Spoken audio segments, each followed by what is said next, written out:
So I'm going to hand over to Riana now and have a great 45 minutes to an hour of her wonderful workshop. I will stop you when you've said enough, I think. So please, welcome Riana. Thank you. Thank you. We need to do this kind of thing now, don't we? No, no. You're done? Oh, done. super. I'll go and sit down. Thank you. Good afternoon, everyone. Hi. Lovely to be here because normally I go to Banstead in Surrey, deep down, deepest south. And some of you may be wondering, what's this? Why are you sure your name is Riana? What's that about? Well, when I was little, I was the only person who had this name, Riana. I was 18 before I came across anybody else with the name Riana. So when I went to school, the teachers would say to me, are you sure your name is Riana? Is it not Adriana or Mariana or Maria? Now imagine being 7, 8, 9 years old and the teacher goes up to you, are you sure your name is Joe? Are you sure your name is Anne?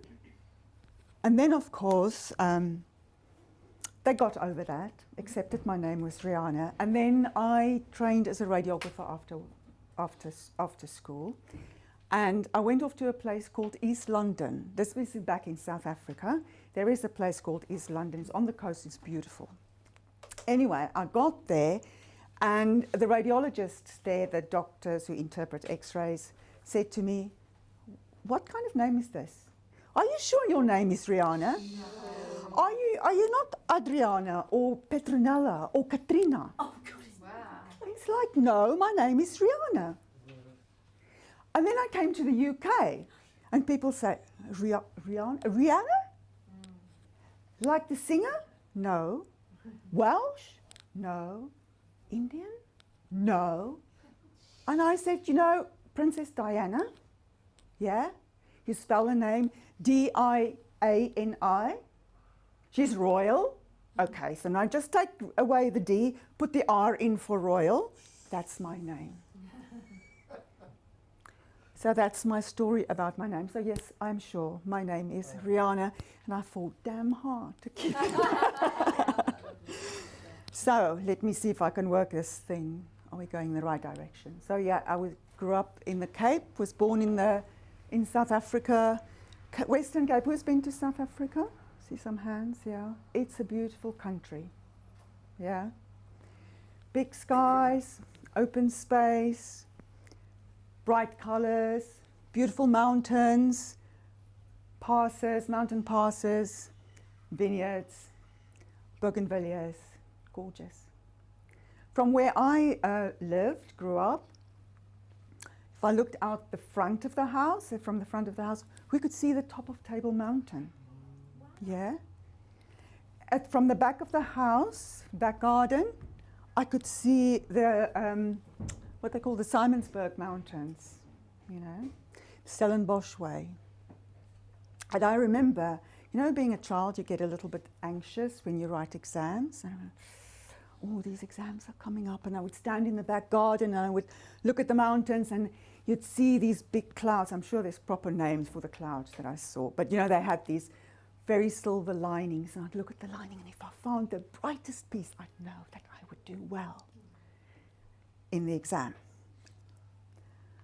But there were things going on in my country that I didn't quite understand or didn't know about. Apartheid. And it showed up in signs like non-Europeans only, Europeans only. Beware of the natives, you know, caution, beware of natives. And people, I don't know if you've heard of what they call the Dom pass. Dom, as in Dom is the Afrikaans word for dumb. Pass, like you have a passport, that kind of thing. So these people had to carry a booklet that said where they were from, where they were living, where they were going, and if they didn't have it on them, they could be imprisoned. But we had a young man there called Nelson Mandela. You might have heard of him. And Nelson was a lawyer. He and his friend Oliver Tambo opened the first black legal firm in South Africa. This was back in 1952. And there in the documents, in law, they could see how apartheid was enshrined. And what they wanted for the country was freedom for everyone, whether you were black, white, coloured, Indian. And so you know the rest of the story of Nelson Mandela. Don't have to tell you about that. But that was the background I grew up in. And of course, in church and school was the big thing when I was a child. You will fear God, and you will know when you're a Christian, because you will remember the day when you gave your life to Jesus Christ. And I'm going, what? I don't remember that. Clearly, I'm not a Christian. And I remember going with my mum one time to another town, where a big town with supermarkets. We were going to go shopping, and we went by train. We came off the train, and there were some toilets on the side. And the marking was non-European and European. And I thought, so where would I go? And I was a clever kid, you see, because at school they taught you few people who live in England were English, people who live in France were French. People born in Europe are Europeans.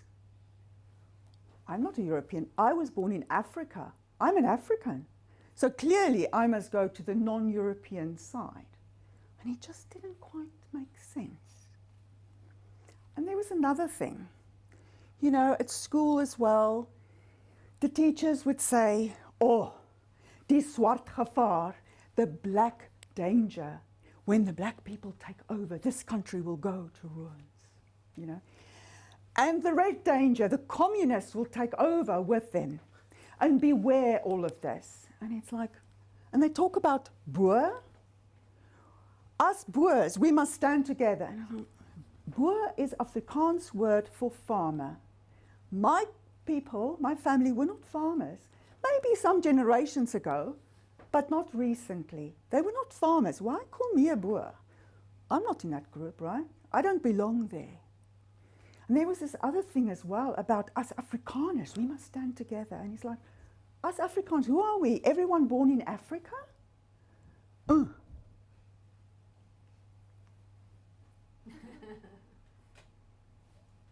What else can I say? You know, a bit ahead of its time, but that was the reality at the time.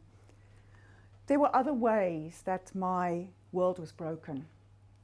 Something happened at the age of 4 that had a huge impact on the rest of my life. My brother was 3 months old when my mum passed away. My dad remarried when I was about 6 years old, and on my 6th birthday, he must have been married before I was 6 actually, because on my 6th birthday we moved away from my grandparents where we were staying, went into our own house in another village. And my mum and I never really got on. She was the most stupid woman I've ever met. I probably hated her. She was just ridiculous. I was always in trouble, and I never knew why. She didn't like it when I spoke to my dad. She made me wash my socks by hand, white socks after school, you know, and I'd get in trouble if they weren't clean enough, stuff like that, you know. And it was just, I never accepted her. In fact, what I told myself at the time was, she never accepted me. She was jealous. And I told myself that story for a long, long time. And it wasn't until I did Byron Katie's work when I said, you know, what's really going on here? Is this really true? That I realized I never accepted her. And that is when my relationship with her became better. By then she'd passed on, but as you know, your relationship continues. And now I can appreciate what I've really learned from that woman. And then when I was about probably 15 years old or so, I had a Zen moment. I call it my Zen moment. You know, that's the road from Cape Town to like Paarl. Paarl is north out of Cape Town towards Stellenbosch. And when you drive along the roads like that, that's the N1, the national road in South Africa, and especially in the Western Cape, there's always mountains around you. There's always big blue sky. And it's just wide, you know, wide open spaces. And my dad loved driving, he loved his cars. And we were always going, when I say going places, every Sunday afternoon we'd go and visit my grandmother. So we'd be going down the road like this, and one day it occurred to me, I was just sort of sitting in the back of the car, there were these mountains and the scenery, and it was so peaceful. It was so absolutely quiet. And it occurred to me that there's all this stuff going on with me and my mum. There's all this stuff going on at school. There's all this stuff going on politically.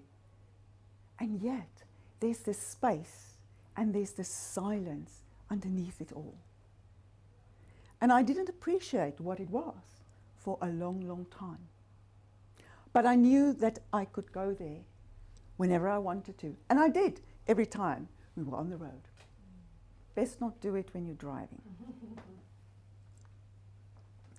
But this whole idea of, you know, having a stepmom who I couldn't stand, or more likely couldn't stand me, was really, I was ashamed. I was embarrassed. I never told anybody at school that I had a stepmom. And I really blamed her for being who she was and being jealous, because I really thought she was jealous of me as well. And I blamed my dad for not standing up and seeing what was going on, and, you know, so we could have a better relationship. And then one day it dawned on me, I could carry on blaming them forever, or I could take control and be the master of my life and create the life that I wanted. So you know, it's about, do you want to be shameful? Do you want to be blamed? Do you want to be the victim? Or do you want to take matters in your own hands and engineer your own life? After school, I decided I'm going to become a radiographer. She didn't want me to go to university. I wanted to do something with maths. You needed maths to do radiography, so that's why I went and did radiography. You know, radiography, take x-rays. People trained at the hospital, Tygerberg Hospital. At that time, it was the biggest hospital in the Southern Hemisphere. Medical school attached to it as well. They did really, really well. So I learned how to take x-rays, you know, broken bones, broken bodies, and all of that.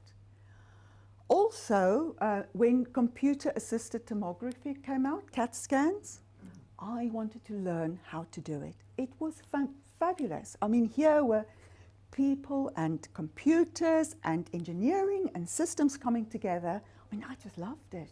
I fell in love with this machine. It was a Somatom 2 made by Siemens. You know, really, I loved it. And I talked the radiologist into letting me train the others, run the department. And I was only working part-time at the time. But they let me. They let me. That was about the time I became a mum as well. In fact, I was pregnant with my second child towards the end of my shift at the private practice where I did the CAT scanning. They're grown up now. My son got married about 2 years ago. But my life in radiography was kind of coming to an end. I wanted something else. And I thought, software developer. I can do that. Because one of the things that I did before I left school, I actually went to a company called Old Mutual. Have you heard of them? Yeah? Did an aptitude test. And they said, yeah, come after school. But no, I wanted to do something with maths. So went and did radiography. So, whereas with radiography, you know exactly what to do. In IT, it's like, I know this bit and I know this bit, but this little bit here, not sure how that's going to work out. Today's parlance, you can probably put Brexit over there, but we won't go there today. Those are some of the guys that I worked with at Bank of America. Why I have photos of them, I have no idea. But anyway, in IT also, you sat behind a desk with lots of paper around you, and you know, sometimes you would actually sketch out ideas with other people. Whereas as a radiographer, you're on your feet all the time. Yes, I worked for First National Bank in South Africa. There used to be Barclays before Barclays disinvested over there. Some of the systems I worked on. Worked at Bank of America over here. Anybody heard of Bank of America? Yeah. international bank here, so that was an education for me about different time zones and different currencies and all that kind of stuff. And when the Bank of America said, Riana, your face don't fit anymore, it was time to say goodbye. But I was quite ready for that. By then, I'd already done my coach training and so on and so forth. But the thing that I learned when I came out of the corporate world was the easiest thing to do now would be to go and find another job, right? But I didn't. Instead, I set a whole process in motion about reinventing, remembering, uncovering, learning to trust, and learning to trust the process. I was going to do life coaching. And after a while, something called the Baobab Way was born. It was all about simplifying the game of life, health, wealth, relationships, self-expression. And the Baobab Way is all about love and joy and peace. But there was this other part of me that likes explaining things, likes systems. And as I also talk to people, that's the part that got drawn out. And so pragmatic solutions were born. And pragmatic solutions is about, here's the idea, how do I make it happen? And so these two parts are now busy integrating, you know. It's coming together, and it's becoming pragmatic solutions powered by the Baobab Way. And let me tell you, that is one powerful combination. So what I've learned in my life is that, you know, you're born into this world and you kind of learn how to live here. And you're always becoming someone else. And then you have to kind of unlearn all of that again to find your real self. Has anybody experienced that? Yeah. So you're no longer the person you used to be, and you're not yet the person you're going to be. Always in the process of becoming and how you express who you are and so on. And it takes real courage to grow up and become who you really are. It takes real courage because you have to be prepared to be vulnerable.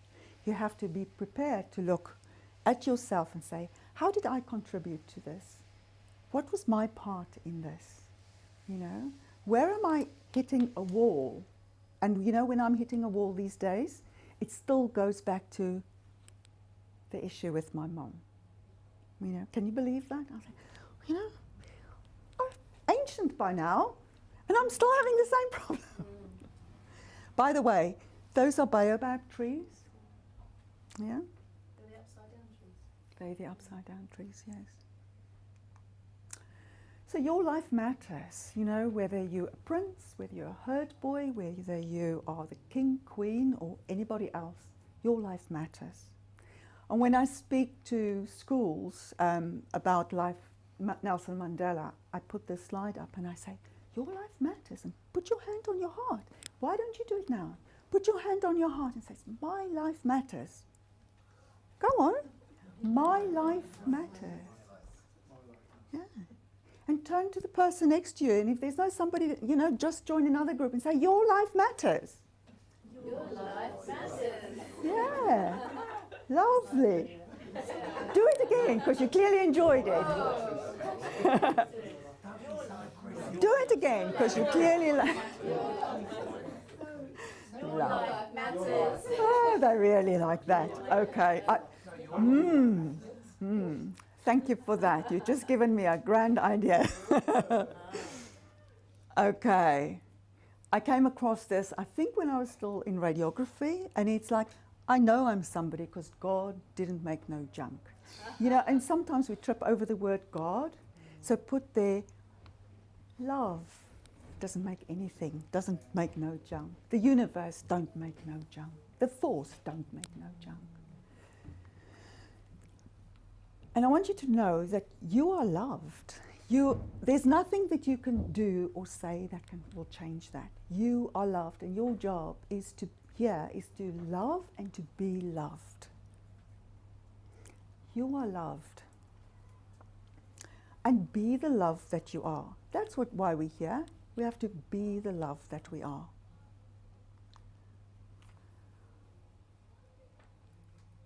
And that's the base of a baobab tree as well. They have these big fat bases. And the biggest one, you need 18 guys, can be girls as well if you like, got to be 6 foot tall so they can stretch out their arms tip to tip. And that you need 18 people, 6 feet tall people, to encircle the tree, right? So there's an African proverb that says, wisdom is like a baobab tree, no one individual can embrace it. So I've shared with you some of my wisdom, what my life has taught me. How about you get together and share groups of 2, 3? How many are we? 2, I think. Two would be good. And share your wisdom. You know, what wisdom has your life taught you? What has life taught you? Our lives are individual curriculums for ourselves, you know, and it's there to teach you something. What has life taught you? And how old were you? What was the situation? What was transformative about that? Get together with somebody and then have a little discussion. Say 2 minutes in.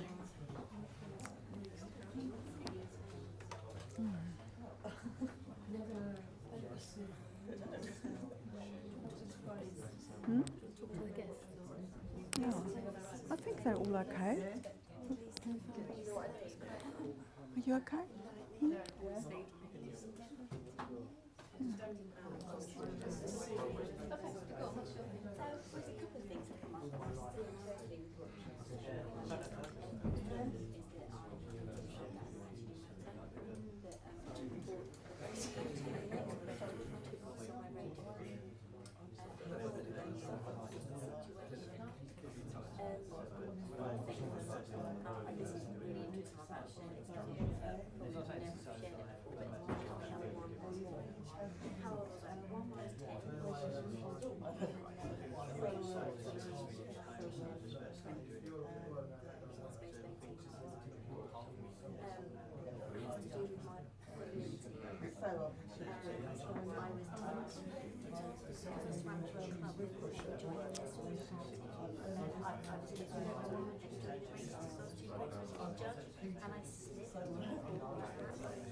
I think it might be a good opportunity now to switch if you haven't the other person share, if that's okay. No. So yeah, if yeah, just share. Yeah, no, that's fine. Absolutely fine.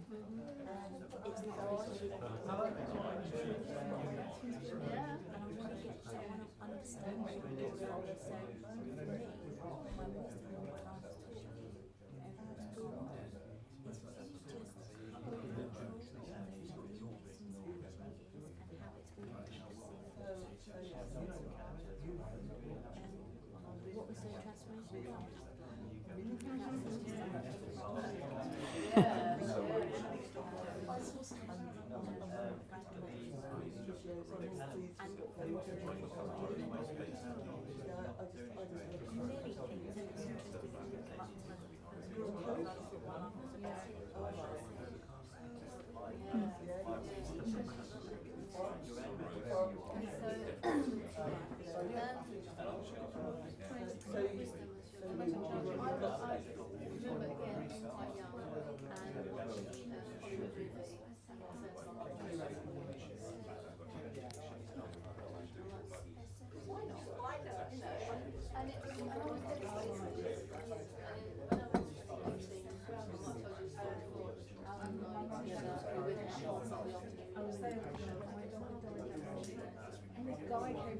was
the transformation about?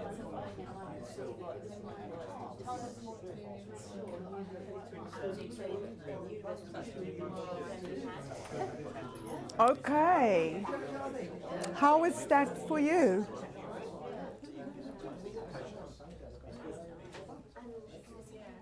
How is that for you? Great. Anybody want to share? I do. Don't have to share details. I'm a good mum. I don't want to. Can I share, please, Miss? Of course. My Can't name is we, Erkan. would you like to come to the front, Erkan? It's hard. Try Erkan. Yes. Hi, everyone. I'm Erkan Ali. Hello, Erkan. Erkan. Can. If anyone can. Erkan. There you go. So I was just sharing with Matt, because we've been working a lot together, and what I got, and I think this is not an old lesson, this is a new lesson for me, because I'm always in a rush and always trying to get as much done as I can. Anyone else like that? Mm-hmm. And I just got actually just slow down and take your time, that will happen. And that doesn't feel natural for me, even saying it, but there's a bit of wisdom that was bestowed on me by another speaker recently, and he was sharing his knowledge of these people that lived in the Andes for like 400 years and they came down. And he said, first have a vision of what you want to achieve, and then two, take action with no attachment. So whatever comes, comes. So you're not attached to a result or an outcome. You've got the job done every day. So that's my bit. Fabulous. Thank you. Thank you. Very much. Don't be attached. Anybody else want to share? You don't have to come to the front if you don't want to. Yes, I will. Any other wisdom in this room? Because I'm sure there's plenty. I can't get up now. No, that's fine. We do it to help. That's just one was great actually about the. My name's Scott.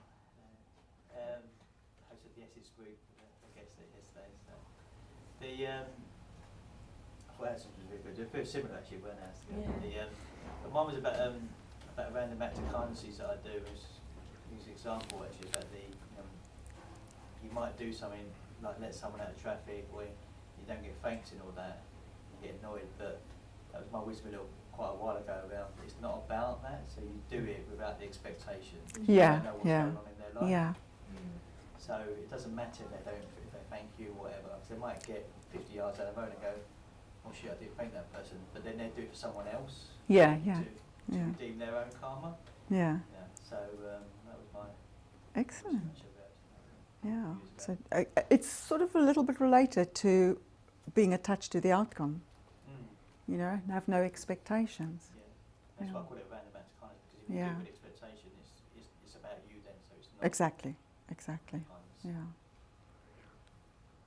Any other sharing? We sort of, well, I don't know, what came out of it for me was that we were talking about wisdom Yeah. and that you pass wisdom on.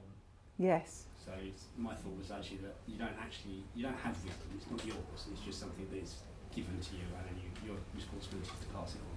Yeah. Then Dave had a little analogy about you look up the road when you want wisdom, but you should remember to look behind and pass your wisdom on to other people. Oh, good That's one. nice. Pass on the wisdom. And so recently when I've been out with my dad and we've had times talking, and he has a view that at 86 he's like, I think he would value if he had some place to pass his wisdom on, Yes. Yes. and therefore he thinks, oh, life's got to accommodate, I couldn't add anything to the business world. And I was thinking, no, you could do, because my view is business doesn't change, or technology changes, but people Yes, don't change, yes. and how we do business doesn't change. And we need to, like, you know, here be collaboration of people first. It's not technology first, it's people first. And, Yeah. and that's the way it's business. And actually talking to my dad, he said, you know, my dad understands budgeting and finance. And I said, well, you know, there's a way I could record some sessions for you, put it online, you could earn some money. And I said, well, he said, why would I want to do that? I said, well, you could take the whole family on holiday. That's interesting. I never really thought about that. So again, it's sort of giving him another purpose means he could share something. And again, how many other people out there have this wisdom locked away because they, like we started off like, be yourself, which means I know some stuff and I don't know some stuff. That's Yeah. Yeah. And even when I was coming to my masterclass, I was going, oh, is this enough? Or people want more from Yeah. me? And then you get that little moment about when Scott, I just said, well, you just look at your pencil. And he goes, what? It's almost like this, all the other things. Yeah. It was life changing, David. Yeah. And I mean, Yeah. I said that to, I said all I was doing was I went to another lesson and I had a moment and I just pass it on to other people. So Yeah. that Yeah. knowledge, when you were saying we just custodians of wisdom, we pass it on, we have no inherent value, we should just, No, you know. it's pass on. Yeah. And just because you grow older doesn't mean you grow wiser either. You know, and sometimes children are very, very wise, very, very wise. One of the things that, as an outcome of my relationship with my mum, was that I never talked to her about anything. I solved my own problems, to the point where I once read a book and it talked in there about dysfunctional independence, and I recognized myself. And I'm only kind of just coming over it, asking for help, but it's been a difficult unlearning. Okay, thank you all for sharing. Thank you so much for sharing. So, for my life, I can say, you know, I'm beginning to see how everything kind of comes together. It's that thing that Steve Jobs said. When you look forward, you can't see how the dots are going to join. It's only when you look behind you that can you see how they're joining up. So hang in there, trust the process, and remember, you are loved.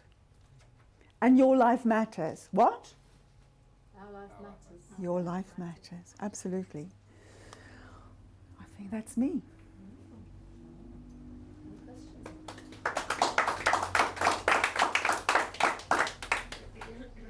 That's quite good. Yeah. Hi, Riana, that was great, thank you. You're welcome. You shared with us how the relationship with your stepmom still affects you today, and I Yeah. get that.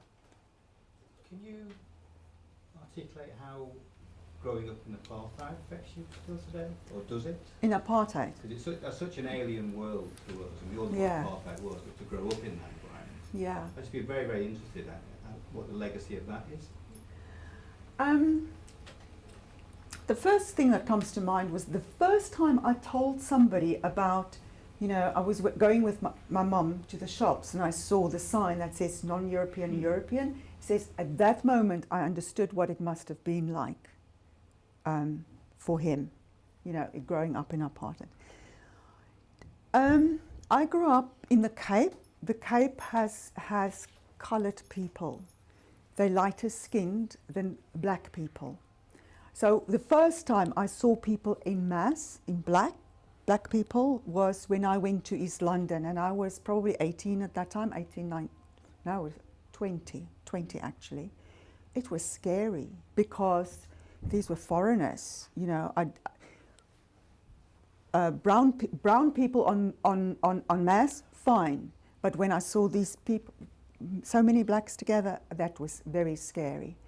I never felt afraid, actually, as a young child. But I do remember being 6 years old and being given, we called it a tikkie at the time. It was like 5p or something. And sent to the shop. You can go to the shop and you can buy some sweets. Yeah, parents and aunts do that kind of thing. And when I got to the shop, and there was a coloured man or black man in front of me, and I said, "Excuse me, boy," because the adults always addressed people of other colour, a man of another colour, as boy. And then this man sort of turned on me, "I'm not a boy." I thought, why is he angry with me? I didn't get that. But again, I wasn't kind of scared. It was just one of those confused.com things, you know. I suppose I didn't really question it that much, to be honest. Right now, I always thought there was something wrong at some level. Didn't know about Nelson Mandela in prison until I was in my early 20s. When the world first talked about release Mandela. And then only when I read his book did I understand all the things that were going on in the country that I didn't experience, didn't know about, you know. But when I heard the adults talk about, you know, when Verwoerd was murdered, he was one of our prime ministers, when the next Prime Minister Foster, I think, when he died, you know, they were all worried about who's going to be the next leader. You kind of take that on because that's what you hear. But I look at it very differently now. And I'm waffling on. I'm not sure I'm answering your question, actually. But what I observe in myself now is that, you know, I was sitting on a bus some years ago, and there were people working on the road. This was in Croydon. And in South Africa, those would be black people or coloured people. So I look out the bus and I see these people working, and they're white people, and I'm like, what's going on? Because that expectation is kind of embedded, and didn't even know it was there. So nowadays, when I come up against, this is my reaction to a black person or a coloured person or somebody of colour, it's like, okay, I'm aware of the resonance of or remnants of apartheid in me. That was my experience, really. I can't speak of other people. I speak a lot about Nelson Mandela, and somebody actually said to me, it was another South African, and it was over here, and he said to me, "So do you rate Mandela?" I said, "Absolutely. You have no idea what that man has been through and what he's meant for the country." He says, "Oh, he was responsible for this and he was responsible for that." And he's like, it's like I see things more in the large, whereas a lot of people fixate on a particular issue, and that really annoys me. It's one of the things that really annoys me.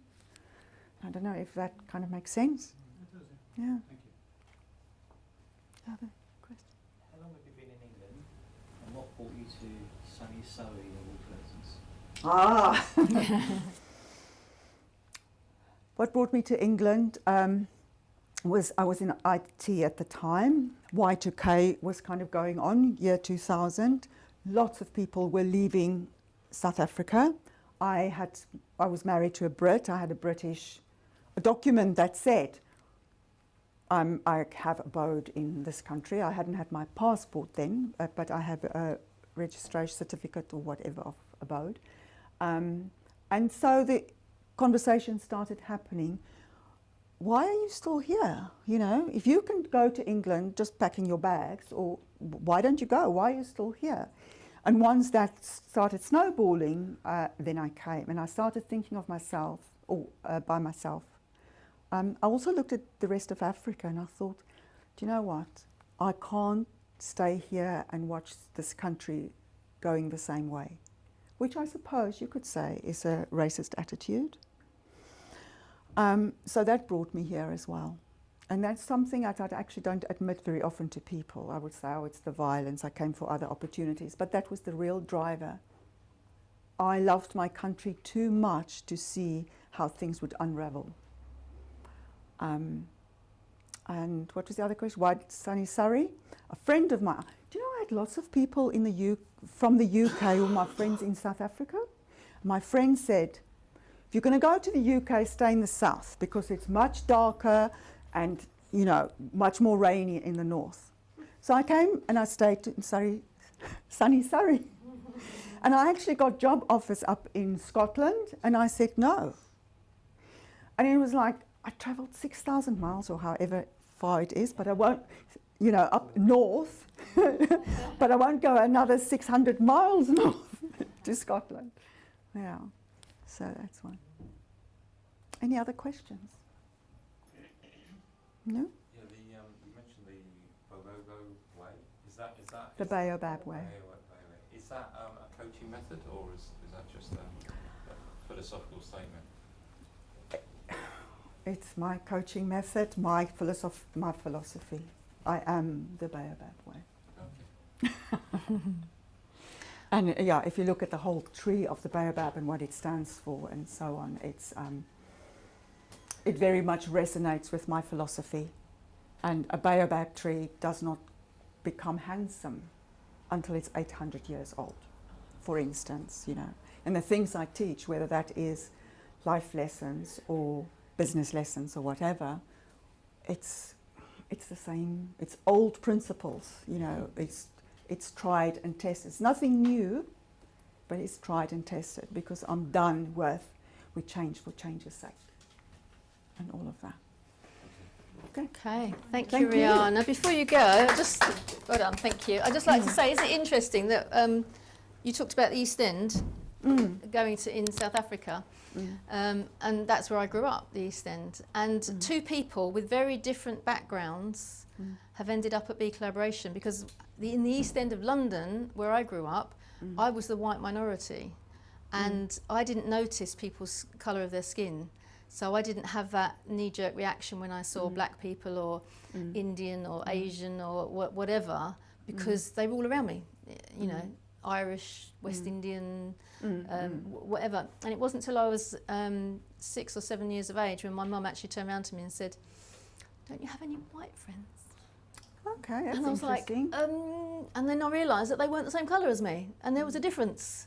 So I think when you're this age, you don't spot know. it and you get on. No. And yet, it just makes me realise how we are very much on the same page of where we're trying to go and make a difference in the world, and yet we've had such different backgrounds. And Yeah. I've never been to South Africa, and that has obviously shaped who you are today. I've been a London girl, and that shaped who I am today. But at the same time, we're both in this room, Yeah. and we both want to make a difference and make the future, the world that we see around us, better than we've come to it. It's a broken place, and more and more people get together like this, the more and more people can make a change. So thank you very much for your talk. It was brilliant. Lots of wisdom in that. Thank you very much. Thank you. Okay, we're going to take a little break now for about 20 minutes. I'm going to dash down and get some more tea and coffee because I have a feeling it's a bit cold. Please have a chat and continue the conversation. Ask Riana any more questions that you might have about the wisdom. Thank you very much. See you in a moment.